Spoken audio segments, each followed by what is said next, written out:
Hey, how you doing?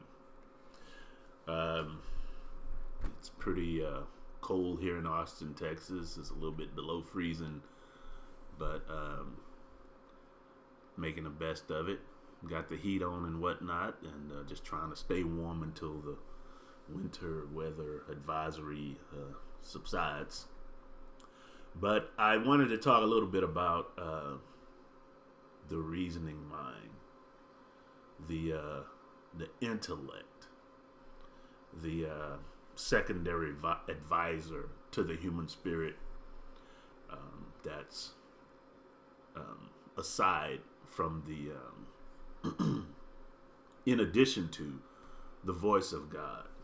The human spirit has two advisors or guides, if you will, and one is God, the instruction that comes to you from on high, and the other is the reasoning mind, the intellect, if you will, if you want to call it that. The Bible actually calls the intellect or the reasoning mind the helpmate. Yep, Eve, the helpmate. Eve is symbolic for your reasoning mind. Eve is symbolic for your intellect. Symbolism. Um, so, the source of doubt is the reasoning mind. That's the source of doubt. We all wish to go out into the world and live our best lives by putting our best foot forward. But oftentimes, more times than it should, doubt creeps in and it prevents us from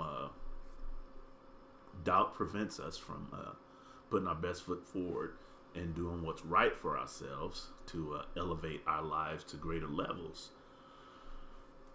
But why is that? Why is that? Well, first of all, I know this sounds contradictory, but we really can't blame the reasoning mind, or, we really can't blame our intellects for advising us to not go for what we know would be a greater level of living. Why can't we blame our reasoning mind? Well, first of all, your reasoning mind instills doubt into your head for a very interesting reason that most people will least suspect. The reasoning mind does what it does, instills doubt, because the person who is doubtful has lost faith in God, doesn't have faith in God. That's why the reasoning mind does what it does. The reasoning mind piggybacks off of wherever your faith is, or whatever your level of faith is. Your reasoning mind will correspond to your level of faith. So if you have little or no faith in God, and your spirit desires something good for you, then your reasoning mind is going to say, nah, you can't get that. That's way beyond your scope of possibility. You can't have that. And then, you suffer. You get upset. You might sink in a depression. You might try to take it out on another person that don't deserve it, all because you may be lacking in faith in God.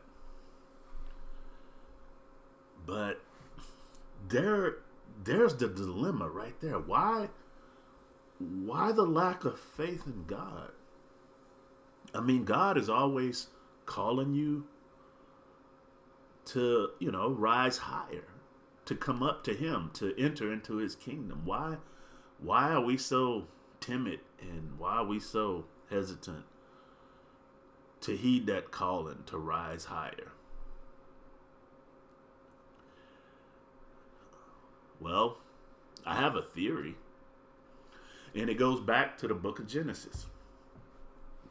You recall at the beginning when the serpent approached the woman, and the woman was admiring the fruit of the wrong tree, the tree of the knowledge of good and evil. She was admiring the wrong tree, admiring its fruit, saw that it was desirable for food and that kind of thing. Food meaning spirituality, so to speak.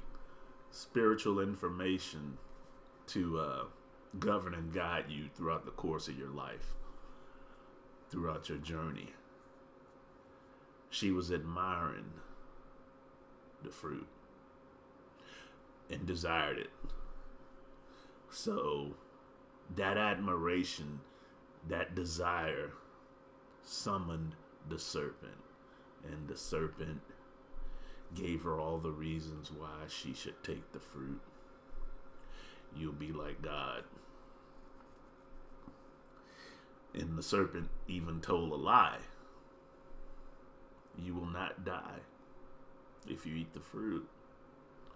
If you eat the fruit, your eyes will be open and you will be like God. You will know the difference between the knowledge of good and evil. Paraphrasing a tad bit. So the woman took the fruit, ate, gave to the man, Adam, and he ate, and their eyes were open and they had the revelation. Now, what does all that mean? Well, what it means in layman's practical terms is that you once had faith in God, but you didn't understand the significance of your faith. Maybe you didn't even know your level of faith and what you could do with it, the things you can accomplish. But your intellect, being the helpmate, you somehow got so acquainted with it that you begin to trust it and you begin to have faith in it. So your faith shifted from God to your intellect, and your faith being in the wrong entity, your faith being in the helpmate,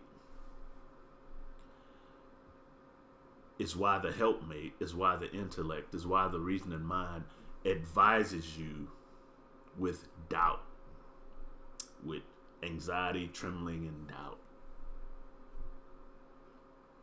It makes you scared, irrationally afraid, because you chose to have faith in it, the helpmate. And like it says in the New Testament, the Messiah himself said, you can't have faith, you can't love, no man can love two masters. What that means is that you can't have faith in God and the intellect. It's one or the other. It's one or the other. And there you have it. There's the source of doubt. Anyway, I hope y'all are well. I hope y'all are handling life as best as you can. Hope this video was informative. You